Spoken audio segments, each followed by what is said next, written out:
kuhusia ushirika, namna gani mitume walishirikiana kabla hawajazwa na nyuma ya kujazwa namna gani walishiriki.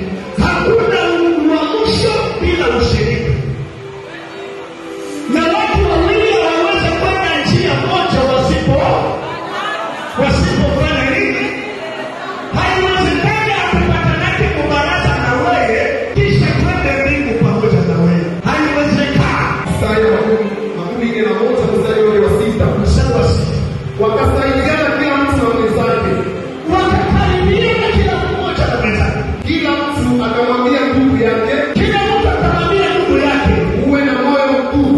Uwe na moyo mkuu. Seremala akamtia moyo mtu wa dhahabu. Seremala akamtia moyo mtu wa dhahabu. Na yeye alainishaye kwa nyundo. Naye mwenyewe analainisha kwa nyundo. Akamhimiza yule apigaye kuwae. Akisifu kazi ya kuunga akisema ni kazi njema. Wote wakaisifu kazi ya kuunga wakasema ni kazi njema. Naye akaikaza kwa misumari zitikisike. Tunaomba tujazwe na Roho. Haiwezi wezekana watu wenye hawapatane wakapate uamsho. Haiwezi wezekana. Ninataka kuwauliza wanao wenyewe wanapigana chakula. Mawe nini inaweza kuitisha? Mawe wapi wanafanya? Mawe tatu.